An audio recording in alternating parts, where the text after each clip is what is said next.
So, I'm going to help you guys with one of the biggest questions that I've always had, and that is, what string gauge do you use for what tuning and which guitar? What string gauge do you use for certain tunings when you go to the studio? I never knew this, and I look online and it says everything. You look at guitar string companies and they all say everything. They just all say something different. So I wanted to clarify what I know, my personal experience.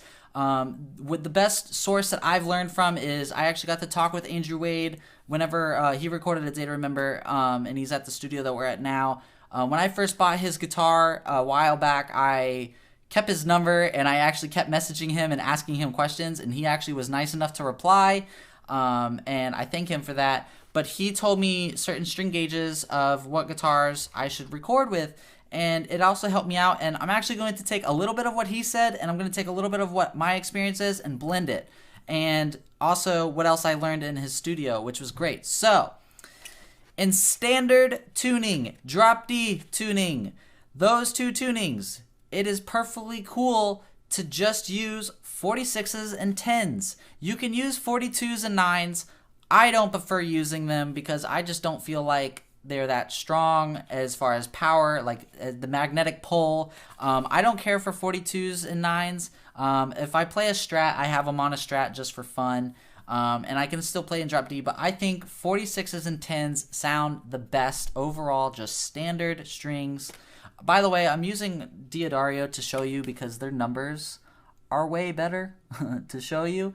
But so drop D, and then you can use C sharp with 46s and 10s. I would not do that with 42s and 9s.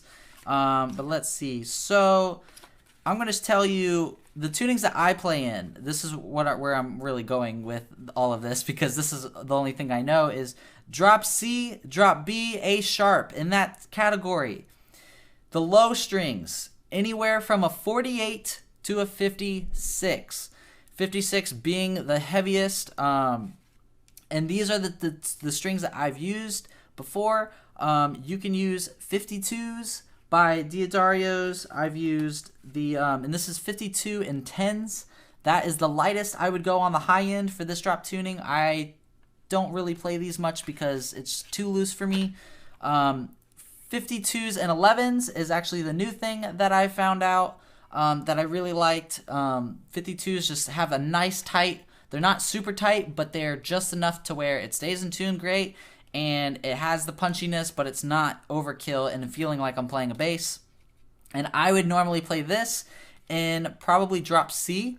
Drop C, maybe drop B. If I were to drop in drop B, drop A sharp, I would tend to use 56s and 11s. This just, to me, works well with the tunings that I use. And I also, this is another thing that I wanted to mention too. All of these string brands are great, but you're going to have to change one string in my experience, because this is what I learned in the last studio and it helped me out a lot. And that is actually this packed string. This right here is the new favorite string pack. Thank you, D'Addario, for making this. When you are playing in drop C, this helps you so much by getting a wound G string, which is not really called a G string anymore because it's in drop C, but you guys know what I mean. The drop C, the fourth string down, that usually is just metal string. It's not wound. You want to get a wound. That keeps it in tune, and it just overall helps your tone. I have it written down in my studio notes. Drop C, 50s and 11s with a 19 wound. That's what I use in drop C if I use 50s and 11s. And then drop A sharp, I would use an added 24 wound string. So this pack of strings actually has that. It has a wound 24. So I would use this in drop A sharp and drop A as well, probably. Drop A, I would probably use the 24 wound, but I would go to the heavier set as far as 56s and maybe a 60. But that is what I would use. This is another one. These are the lightest strings I use in drop C. that I would record with. I would not use 49s or 48s, sorry. Andrew Wade told me 48s, anywhere from 48s to 52s. I didn't like the 48s. I thought they were just kind of loose, and they didn't, with my chugging and my fast triples and stuff, I wanted something tighter. So 50s and 11s is where I can still play all of my fast leads and do easy bends, but 50 still keeps it a little bit tighter on the low end. So this is my lead guitar pack in drop C. And then if I were to play drop C in rhythm, I would be using probably the 52s, of course, with the wound 19 still. I would probably use this pack. Now, if you are going into heavier tunings, this is where I kind of step off that train. Anything that's below drop A, I'm done. I'm over it. I think that's way too low for a guitar. That's my opinion. But if you guys are still playing a 6-string and need to go lower, I suggest just buying a 7-string pack and then cutting off the last string. So you're no longer playing a 10.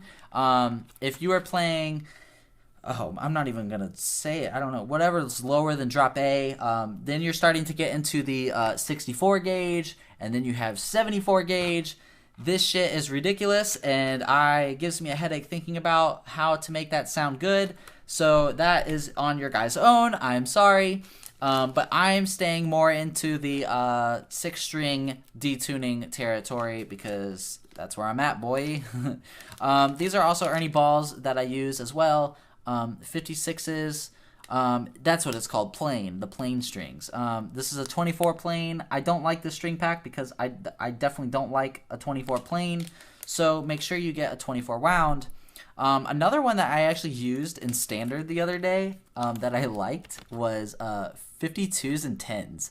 That is the heaviest I would ever go in standard. So if you want the tightest, biggest sounding, I guess, you would probably want 52s, but that's really pushing it. I don't record in standard. Hopefully this guy helps you. This helps you in the way that it gives you a better sense of what to do as far as string gauge. You can always look online. You guys can totally comment below and tell me. I actually want to know this. I will read your guys' comments like I have been in my past videos. Tell me what string gauge you use in the studio and at home and live, and tell me what string gauge you use and what tuning, and even add in the guitar if you want. But and make sure that like it stays in tune and all this. So, and this is a string gauge that you're happy with. I would personally like to know because I am still learning about this, and hopefully this helps you guys with the little knowledge that I know. I went to Andrew Wade's studio recently, and all the string gauge that I used, they were all cool with it besides the wound string issue. So I learned that, and I'm really glad I did because that is going to change the game in the future. So hopefully this helps you guys. You can check out my clothing line and follow my Instagram if you like. All my links are below. See you guys. Bye.